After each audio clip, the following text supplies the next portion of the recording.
Thank you for attending the update on the chemical fire on Van Road. My name's Scott Foreman. I'm the fire chief with Ohio Township Fire Department. The following update for the current incident in the 5200 block of Van Road will include updates from Ohio Township Fire Department, EPA, IDEM, Warwick County Emergency Management Agency, Warwick County Health Department. Currently, the fire has been extinguished, and no hazardous materials have currently been detected leaving the property.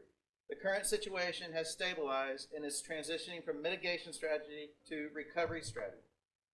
This transition still includes continuous air monitoring and sampling for hazardous materials in the affected area by EPA and IDEM. All agencies operating on the incident, number one concern still remains the safety and well-being of the public. Currently, what we know about the materials involved. Combustible metals were the main hazardous material involved in the fire.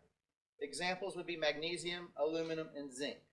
Although analysis of the area is still being conducted to determine if any other hazardous materials were involved in the fire. It has been determined that the facility had numerous hazardous materials on site. Though the majority of those hazardous materials were stored within the structure was not involved in the fire throughout the incident. No injuries or fatalities were sustained during the incident. During the incident, water runoff was detected entering the Van Road Park Lake. Currently, analysis is being conducted on the water in the lake to determine the environmental impact. We know there is a high possibility of fish die off in the lake. Additionally, during the incident, ash fall was detected in areas. Currently, EPA has survey teams in the area conducting assessments to determine the hazard to the public and how to decontaminate any surfaces the ash fell on. Next, EPA will speak. Yes, thank you. Adam Brebeck, OSC, Southern Illinois, US EPA. As of 0400 hours this morning, US EPA and our contractors have been conducting air monitoring around the impacted site. As of now, we have not received any readings above background. Also, I'd like to say that we have stood up a public website that can be found at response.epa.gov/PBTTINC fire response. This website is being stood up so citizens or property owners, if they experience or have seen any fire ash debris on their property, they can go to this website and report that location, and we'll also be updating that website frequently and working with the county health department. Thank you. Next, the representative from IDEM will speak. Andy Stensfield, Indiana Department of Environmental Management, Emergency Response. We were on scene yesterday about 4:30. We did ask for mutual aid from our counterparts in Kentucky to provide air monitoring for the first 4 or 5 hours of it when the fire was active. So we did have an area race system set up about a mile or half a mile in all directions of the fire site. We had no detectable concerns during the active fire. We switched Kentucky out for US EPA about 8 o'clock this morning, and they started doing a little bit more extensive sampling for us. And we do expect a fish kill at the Van Park pond or lake. We do expect that's going to be a consequence of the fire suppression and water runoff. Thank you. Next will be Warwick County EMA. Matthew Gable, EMA Director. The Warwick County EMA continues to work closely with the Warwick County Commissioners to ensure that our community is prepared, protected, and informed during emergencies.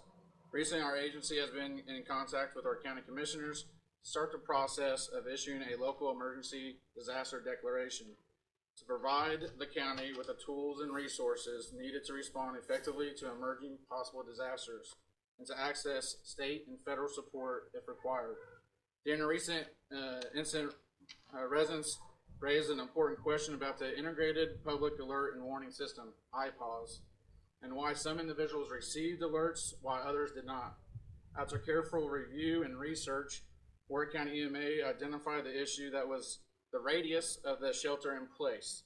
We were informed that the issue was fixed by the IT support. In addition, in IPAWS, Warwick County EMA remains committed to ensuring information is pushed out across multiple platforms. This includes updates on our official social media page, coordination with local news outlets, and direct communications with partnering agencies by using a layered approach. We maximize the chances that critical information reaches every resident in real time. We appreciate the feedback from our community and encourage residents to stay connected by having multiple ways of alerts and enable on them or on their devices. Together, with the support of our commissioners and the input of our residents, we will continue strengthening our emergency communication systems in response to our capabilities. Next will be a representative from the Health Department. Hi, I'm Dr. Carr. I'm the local health officer with the Warwick County Health Department. I too and my staff have been in contact and in communication with the Warwick County commissioners and working with them as well to also declare a local public health emergency due to the ash spread that has been detected. Right now, we don't know exactly what is in the ash, but we do know that the ash is testing at a very high pH, at a pH of 14, which can be very caustic to your skin or if you were to inhale it. So right now, our advice is to avoid any ash that you have around your home or businesses or cars or wherever you may find it. Please do not touch it.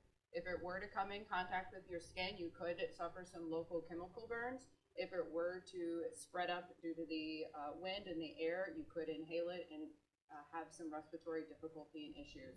If you do accidentally come in contact with it, I do encourage you to seek medical attention from your local emergency department for further treatment. We're working with the EPA on how we can clean up the ash safely. In the meantime, if you cannot operate your business safely without coming into contact with the ash, we would advise that you would not open your business until it is cleaned up. We can take a few questions if you have any questions. Yeah, is the have you guys been in contact with TVTT, and are they cooperating with local authorities, EPA, IDEM?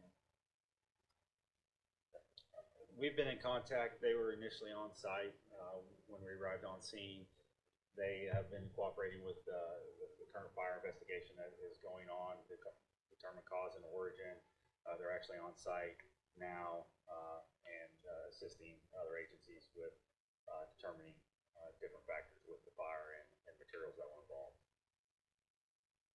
Do we know roughly where like the highest concentration of ash currently is? Do we know roughly? Not really. During the incident, the wind changed direction 4 different times, 4 different directions. So it pretty much encompassed a 360-degree area around the fire. Were there any injuries during the fire? No injuries. Was this fire in the same place as it was in December? Same facility. What is that business's name? PBTT. Can you say anything about what was determined with the fire in December, and if that fire involved any combustible metals or hazardous materials? That fire did involve small quantity of hazardous materials, not to the scale of yesterday. That fire was investigated by the State Fire Marshal's office and determined to be accidental. I know a lot of, I saw on the alert that like some cars could have had a lot of that ash on it. What advice do you give to kind of people whose like homes and cars and stuff that they kind of interact with on a daily basis? What advice do you give them to kind of deal with the ash? Right now, that's what we're working with the EPA on, coming up with a plan and advice on how to get rid of the ash from your personal property, whether it be the house or the car or whatever it is. And at this point, again, we advise you not to touch it or come into contact with it. Now, there was a baseball practice not too far from where the fire was, and there were people who had the debris fall in their hair and on their skin and stuff like that. Is there anything you would like to say to those people that came in contact with it? I mean, I would say if they're having any signs of chemical burns or irritation to their skin or difficulty breathing, seek medical attention. But as of this time, talking with local emergency departments, we have not really seen an influx in patients, nor have we seen an influx of calls to 911 dispatch center calling for people who have been in contact with it. Were there any kind of, I know you mentioned some trouble getting the alert out. What kind of, what was it that you said caused that, or So when we were talking with IPAWS and the state watch desk, we came up with it was a radius issue. So when we put the shelter in place, we put a radius around it where we need to shut down and shelter in place, or what we call a polygon. And when they were issuing those polygons in the radius, we had an issue with that to get the alerts out. And then they were quick on response to get that fixed. Okay. How did you guys kind of determine, like, did you go into the facility to, like, find those metals? Did you, like, look in the ash? Like, how did you determine what metals were burning? Well, we know it was combustible metals. Chief said we can use some examples. We do know they have at least 2 types of combustible metals on site here. It will take further analysis to 100% determine that those were the ones involved, but they do have magnesium and aluminum on site, so we still need to 100% determine that. Now, I know the Humane Society had to evacuate. Were there any other local businesses or local areas that had to evacuate as well, that y'all know of? We evacuated all of the immediate businesses around here, utilizing the fire service and personnel and Warwick County Sheriff's Office. We then utilized shelter-in-place order for all other surrounding areas, so people would not travel through any smoke or plumes. Oh, that's cleared up now for them to drive. Yes, we released all the shelter-in-place orders at 7, I believe it was 6 or 7 a.m. this morning. Had the company, there was a fire in December that involved, you said, a small quantity of these materials. Had they communicated with emergency management or local officials in the past? Or was this a company that was subject to any reporting requirements on the kinds of materials it handled? I know some companies that handle hazardous materials have to inform local communities. So we have what's called tier 2. You have to meet a certain threshold to be on that tier 2. And this company was reporting that it was not meeting that threshold. So at that time, they do not have to report to tier 2. What are those tiers? I'm still kind of curious. What?